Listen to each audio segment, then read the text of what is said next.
Bom dia, primeira série.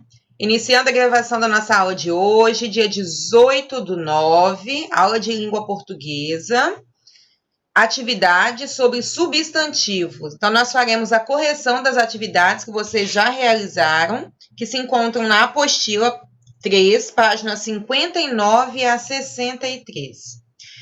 Na aula de ontem, nós concluímos o estudo das flexões dos substantivos. Então, analisamos as flexões de gênero, número e grau. Identificamos os substantivos em biformes e uniformes. E, a partir disso aí, analisamos ainda a classificação, né? A flexão em número e a mudança em grau. E aí, eu pedi para que vocês estivessem realizando as atividades. Nós iremos começar pela correção das atividades que se encontram na página 59. Lá na página 59, a primeira questão, de número 15, é até uma curiosidade, porque a primeira pergunta diz assim: você sabe qual é o feminino de peixe-boi? E aí eu não sei se vocês já sabiam ou se ficaram sabendo na hora da pesquisa, na hora da atividade, mesmo que a resposta estava lá na questão 16, mas a questão de número 15, rapidamente a gente pensa o quê? Que é peixe-boi fêmea. Até porque na aula anterior nós discutimos a questão do substantivo epiceno, que é aquele substantivo que é usado para identificar o sexo masculino, né, o gênero masculino e feminino, referindo-se a animais, né, para animais. Então, a gente logo pensa peixe-boi macho, peixe-boi fêmea. Entretanto, apesar de alguns críticos e estudiosos baterem nessa tecla, né, trazerem sempre essa discussão à tona de que deveria ser assim, peixe-boi macho, peixe-boi fêmea, a gramática, ela aceita isso porque já foi registrado, já foi definido como regra. Então, a gramática aceita como feminino de peixe-boi, peixe-mulher, por mais estranho que seja, tá? Peixe-boi, quando for do sexo masculino, do gênero, né? Perdão, gênero masculino, e peixe-mulher, quando for gênero feminino. Realmente, Gustavo, muito estranho mesmo. Mas é aquela coisa. Alguém definiu assim, alguém registrou e a gramática adota como regra. Acabou, ponto final, não tem discussão. Muitos críticos, muitos estudiosos não concordam, né? Entretanto, já estava estabelecido assim e assim ficou.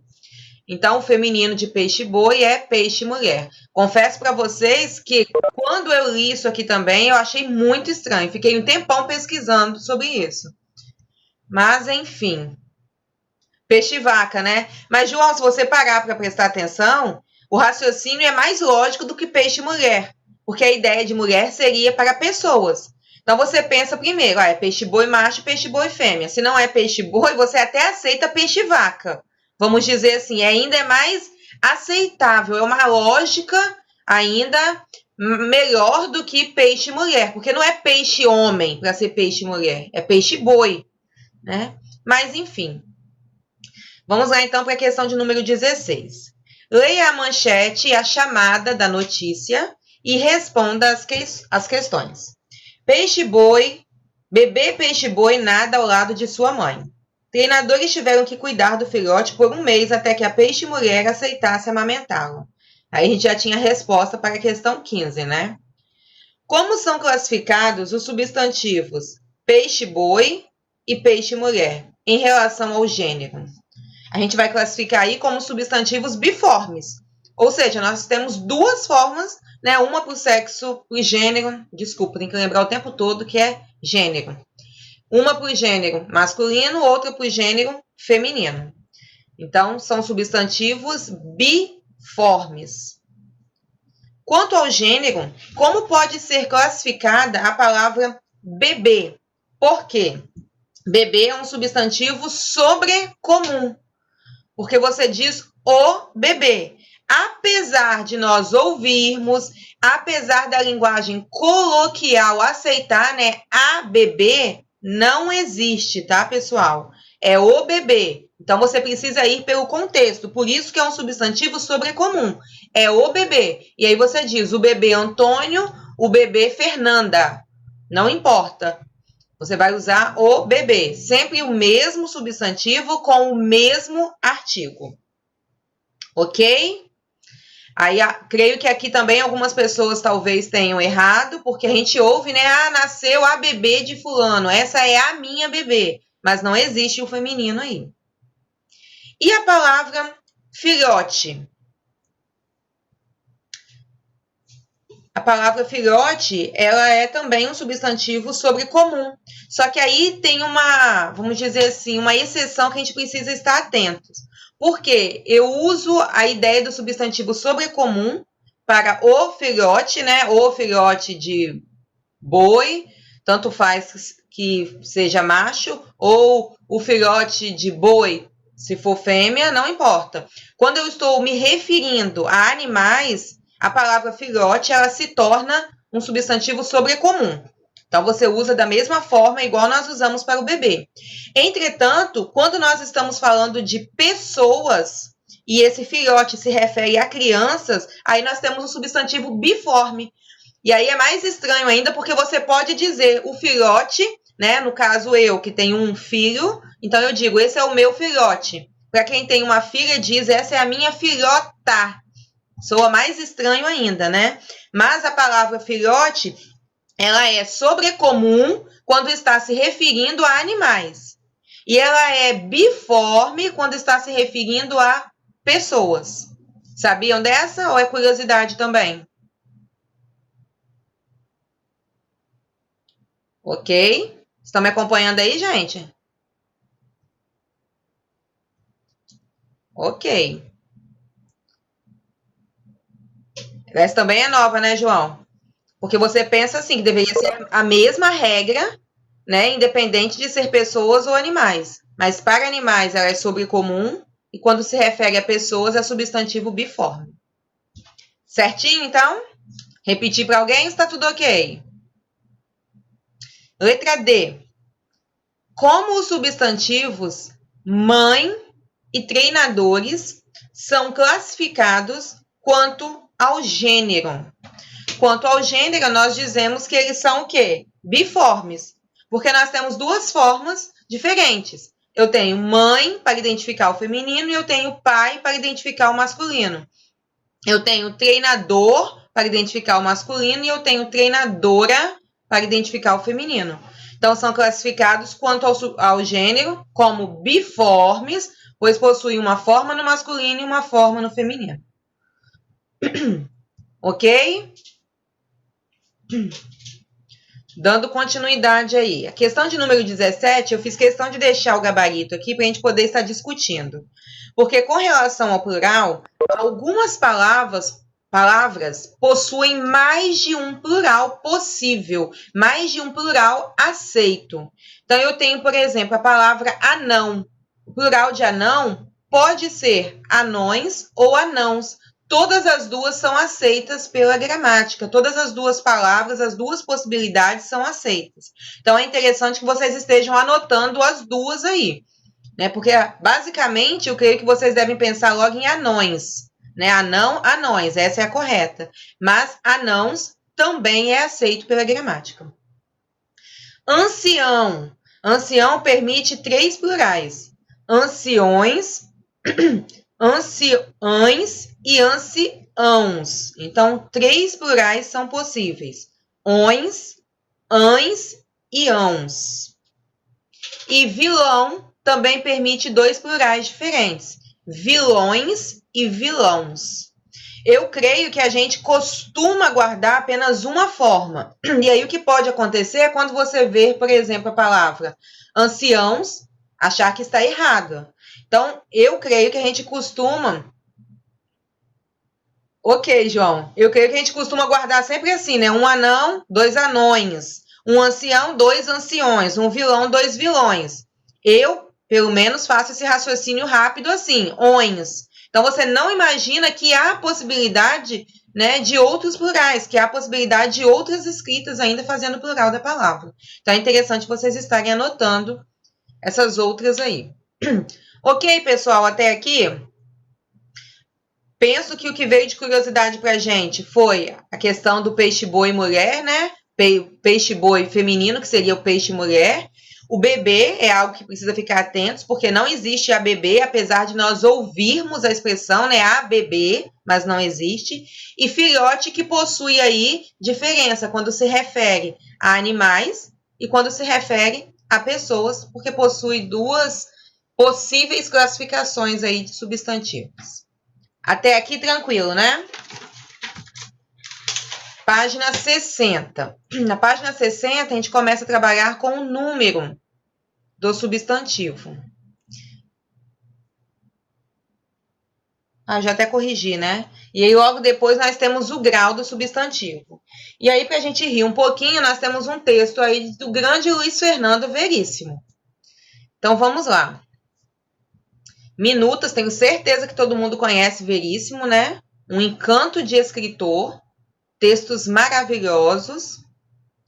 Um homem chega num balcão e tenta chamar a atenção da balconista para atendê-lo. Senhorita, um minutinho. O homem vira-se para o outro do seu lado e diz: Ih, já vi tudo. Que foi? Ela disse: um minutinho. Quer dizer que vai demorar. No Brasil, um minuto dura 60 segundos como em qualquer outro lugar, mas um minutinho pode durar 1 hora. O homem tenta de novo. Senhorita, só um instantinho. Ai, que foi? Ela disse um instantinho. Um instantinho demora mais que um minuto. Parece que um minutinho é feito de vários instantinhos, mas é o contrário. Um instantinho contém vários minutinhos. Senhorita, só 2 segundinhos. O homem começa a se retirar. Aonde é que o senhor vai? Ela disse 2 segundinhos. Isso quer dizer que só vai me atender amanhã. Acho que o texto explora, né, bem um aspecto do dia a dia e chama atenção para esse fato, porque nós usamos muito essa expressão, né? Fulana, aguarda só um minutinho. Na verdade, esse minutinho vai, né? Meu filho mesmo diz: Ih, mamãe, um minutinho demora demais. Então, quando nós ouvimos esse tipo de expressão, um minutinho, um segundinho, nós fazemos a associação ao uso de uma expressão que é comumente usado para o brasileiro, pelo brasileiro, desculpa, para simplesmente dizer aguarde. Não importa quanto tempo, aguarde. Então, a expressão é comumente usada, apesar de nunca ser só um minutinho, um segundinho. Então, vamos lá. A partir disso aqui, a primeira parte era uma questão de análise gramatical. As demais eram questões de interpretação. Então, nós temos assim, no texto, as palavras minutinhos, instantinho e segundinhos são classificadas como substantivo analíticos. Vamos lembrar aqui, o substantivo analítico é aquele em que você acrescenta ao substantivo expressões como grande e pequeno. O que nós temos aqui, na verdade, é o acréscimo de sufixos. Minuto, inho, minutinho, instante, inho, instantinho, segundo, inho, segundinho. Então, eu não tenho aqui diminutivos analíticos. Senão, teria que ser minuto, pequeno, instante, pequeno, segundo, pequeno. Isso não acontece. Então, eu tenho aqui diminutivos sintéticos, ok? Então, a primeira está errada. Se vocês quiserem acertar aí, são classificadas como diminutivos sintéticos. Não são usuais na forma analítica, é verdade. A gente diz minutinho, instantinho, mas ninguém diz aguarde um minuto pequeno, aguarde um instante pequeno. Nós não usamos na forma analítica. Mesmo que é possível, mesmo que a gramática permite, mas nós não fazemos esse tipo de construção. Não é utilizado durante, né, o dia a dia, durante as nossas conversas cotidianas. Revelam gentileza e atenção. Creio que o que a gente observa aqui é que quando as pessoas nos dizem aguarde um minutinho, elas estão tentando ser gentis para nos dizer que não podem atender naquele momento. Então, é como se eu dissesse, estou te dando atenção agora, mas preciso que você aguarde um minutinho. Então, revela para a gente a atenção que o cliente ou a pessoa que chamou está recebendo e uma certa gentileza. Para não dizer que não vou te atender agora, não posso te atender agora, eu digo aguarde um minutinho. Então, a 3 também está correta. Possuem o mesmo sufixo. É verdade. Inho, inho e inho, dando a ideia para a gente aqui de diminutivo. Então, estão corretas para a gente as questões, né, as afirmações 2, 3 e 4, o que nos leva a concluir que apenas a alternativa 1 é incorreta. Ok? Arthur, você quer dizer alguma coisa?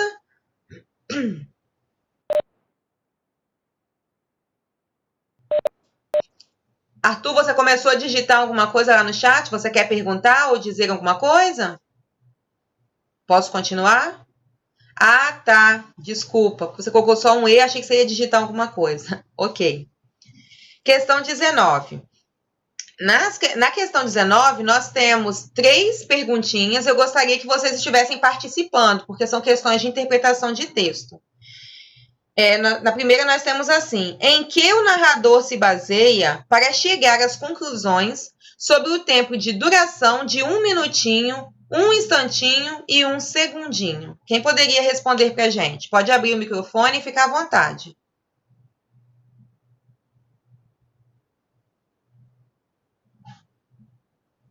Abre o microfone, Murilo.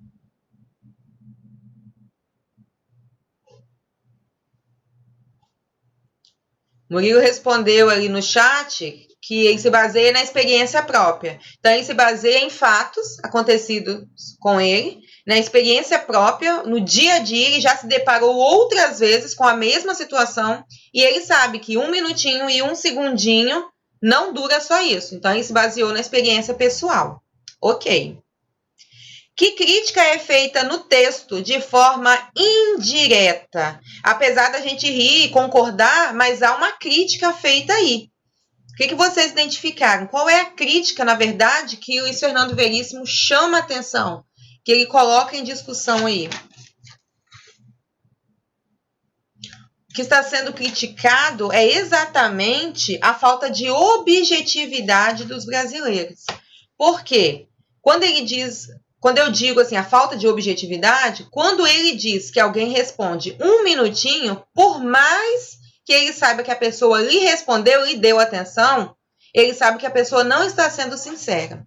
Por outro lado, a gente precisa entender também, né, que se a pessoa, que é um atendente, dissesse, aguarde uma meia horinha, ninguém vai ficar esperando. Aguarde 50 minutinhos, já estou voltando. Ninguém vai ficar esperando.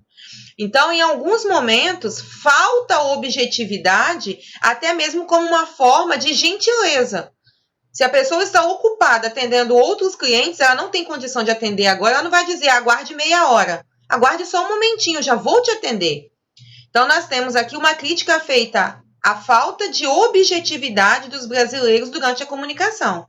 Por isso que ele disse que é de forma indireta, porque, na verdade, ele critica essa falta de objetividade, mas ele sabe que é um recurso utilizado para não faltar com gentileza, para não faltar com educação. E a gente poderia usar até mesmo essa resposta aí da B para completar a resposta da C. Você concorda com a opinião do narrador?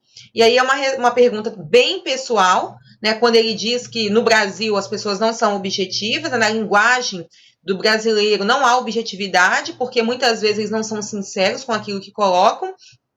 E nós podemos pensar aqui no famoso jeitinho brasileiro. Se eu sou atendente de loja, já estou atendendo 4 pessoas, chegou mais uma, eu não quero perder o cliente. Então, o que eu digo? Aguarde um minutinho. Então, eu estou dando o meu jeitinho brasileiro para tentar atender um cliente a mais. Então, o que ele está demonstrando aí, além dessa falta de objetividade, é como que o brasileiro dá um jeito para tudo. Alguém discordou e gostaria de comentar por que discordou?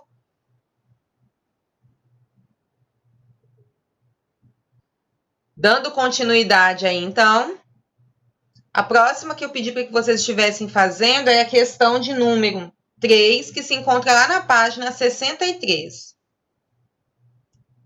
Então, vamos lá.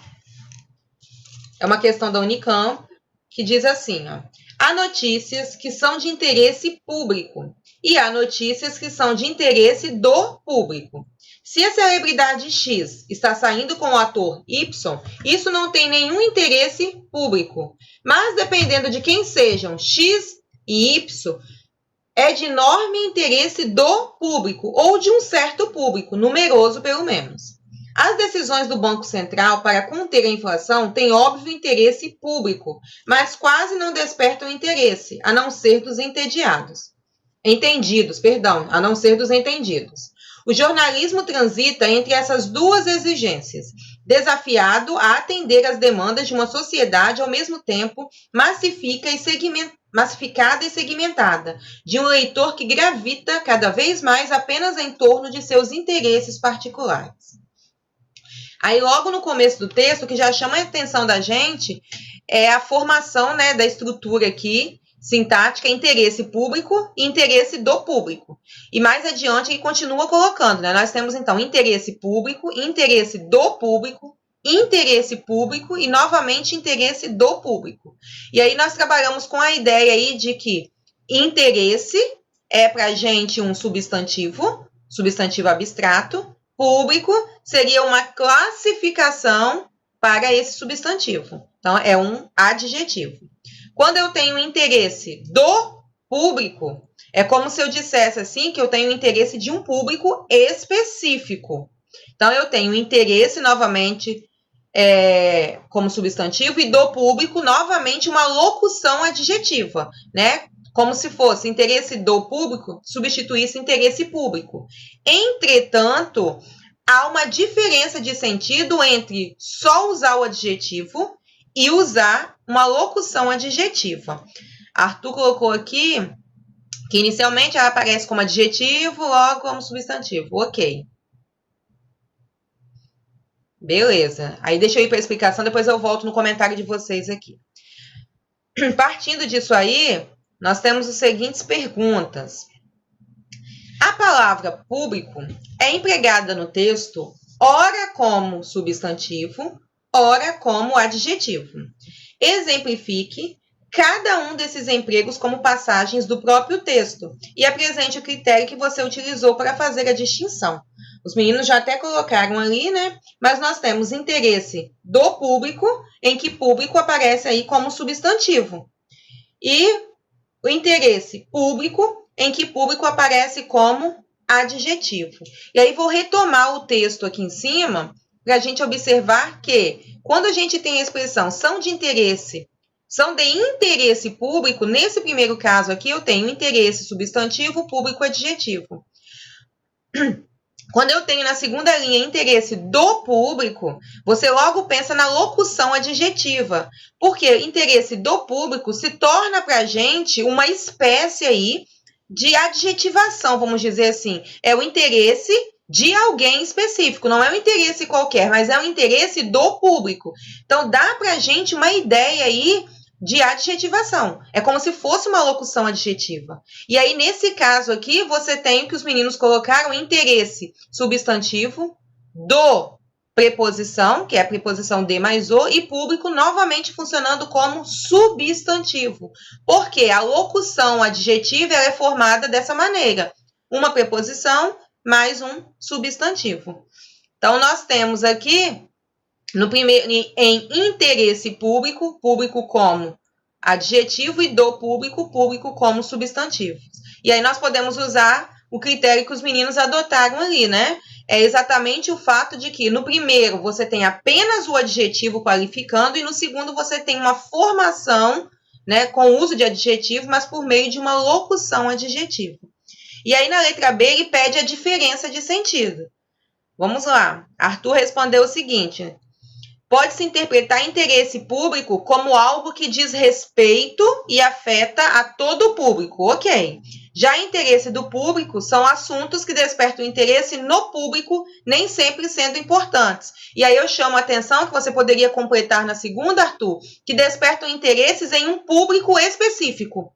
Ok. Quando você diz são de interesses públicos, né? Há notícias que são de interesse público. Interessa a todo mundo.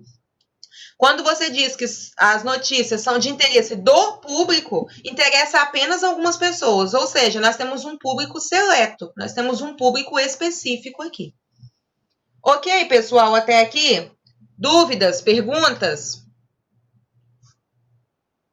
Então, para estarmos finalizando, eu trouxe algumas perguntinhas para estarmos discutindo aqui. Algumas questões para a gente estar relembrando o que nós estudamos na aula de ontem. A primeira questão, ela diz assim, ó, marque a alternativa que indica a flexão incorreta do gênero feminino dos substantivos. Aí eu gostaria que vocês estivessem fazendo análise, respondessem aí para mim, pode ser no microfone ou no chat, para a gente estar discutindo. Qual é a alternativa que vocês iriam destacar, né, assinalar, que possui algo incorreto com relação à identificação do gênero feminino?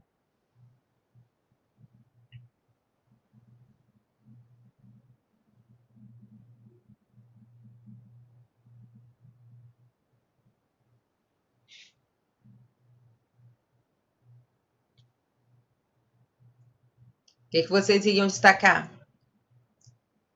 Letra?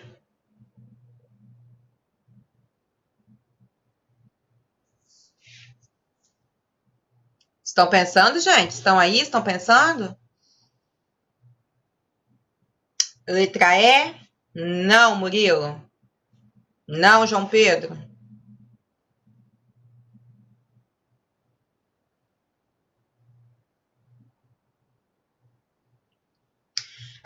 Para a gente entender ali, nós precisamos colocar no masculino. Certinho, Samuel, Júlia e Gabriel Duarte. Resposta é a letra B. Certinho. Então, nós temos que pensar primeiro no gênero masculino. Duquesa, duque. Atriz, ator.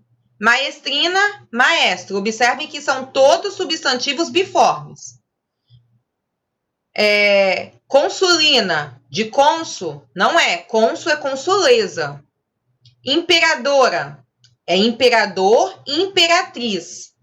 Cônego, cônega. Ok, a última estaria certa. Então, consuleza está correto, né? De cônsul, imperatriz.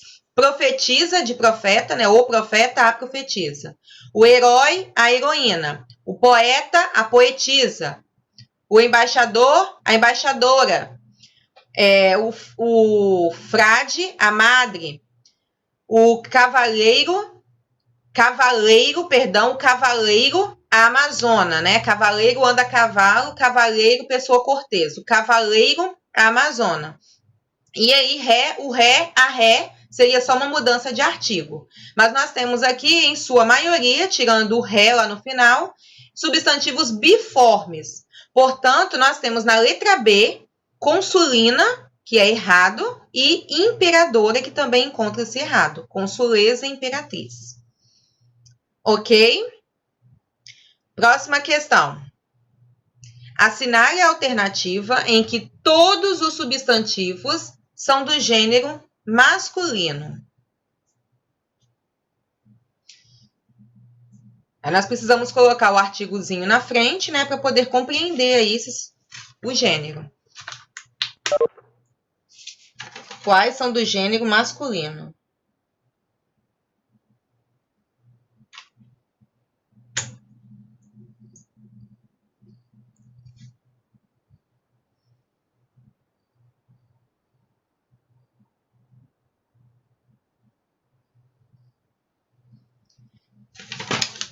Letra B. Ok. Certinho. Vamos lá, então. O fantasma, a assombração. O profeta. O profeta, o fantasma, o telefonema. Ok, todos ali são masculinos. Só de curiosidade aqui. O eclipse, a alface e a champanhe. Não é o champanhe, tá? É a champanhe. O mascote, a assombração. Com relação à grama, depende daquilo que você quer demonstrar, porque eu posso colocar aqui a grama de capim, né, de vegetação, e o grama de unidade de medida. Então, depende do contexto. A cal, né, não é o cal, a cal, a tinta que a gente passa na parede ali, a cal, o jacaré e a alface. Então, só de curiosidade, lembrando aí de champanhe, que é a champanhe, a cal, tá? E a possibilidade de mudança aí do grama na mudança de sentido. Ok? Próxima. Há substantivos que têm um gênero gramatical para designar pessoas de ambos os sexos. Uma das alternativas seguintes é construída de 3 substantivos dessa espécie. Qual é?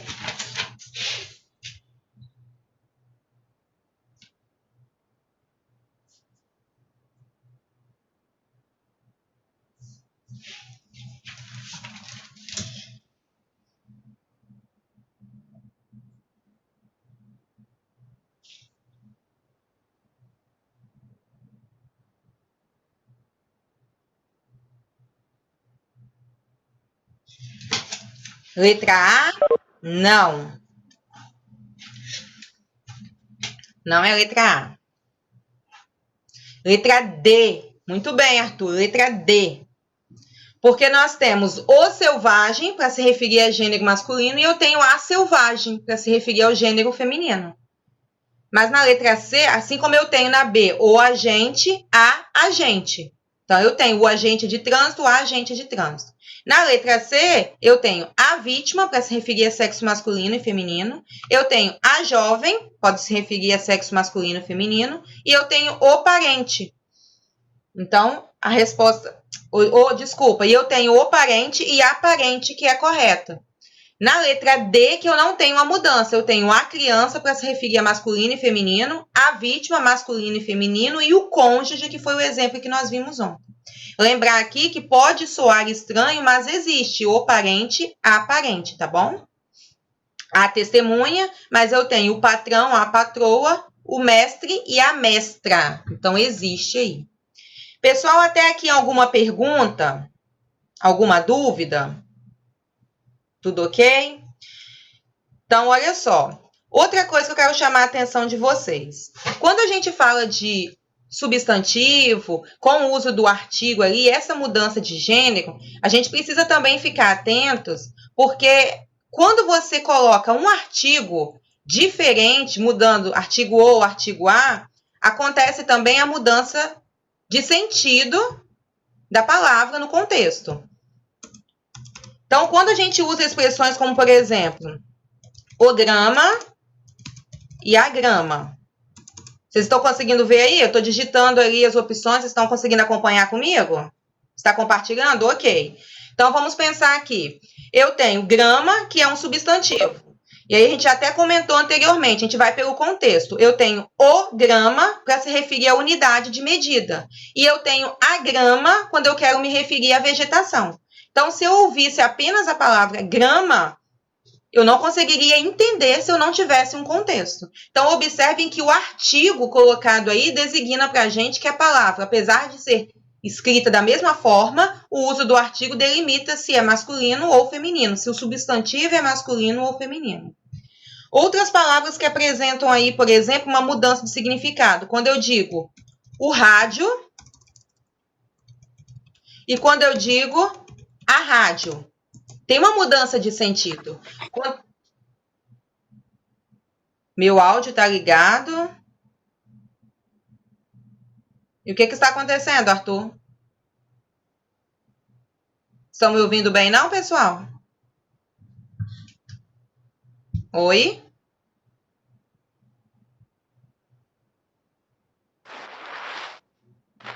Então, continuando aqui. O rádio e a rádio.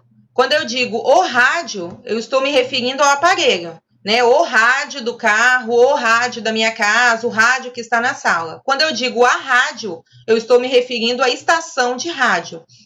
Então, observem que o substantivo é o mesmo, rádio. Entretanto, quando eu coloco o artigo, você modifica o sentido do substantivo. Então, o rádio, o aparelho, a rádio é a estação. Expressões como o cara e a cara. O cara. Quando eu digo, Arthur é o cara. Então, o que eu estou chamando a atenção? Ele é uma pessoa que se destaca, ele é, né, aquele que ganha destaque. Quase que eu falei a expressão que vocês costumam usar aí, né? Ele é o cara. Então, ele é aquele que se destaca, que chama a atenção. O melhor, vamos dizer assim. Quando eu digo a cara, eu estou me referindo ao rosto, né? A cara de fulano está amassada, a cara de fulano está desorganizada, está suja. Então, o rosto, a face, é nesse sentido aí. Outra expressão que a gente ouve muito. a cabeça e o cabeça. Então, a cabeça de Maria anda cheia de preocupações. Então, eu estou me referindo à parte do corpo.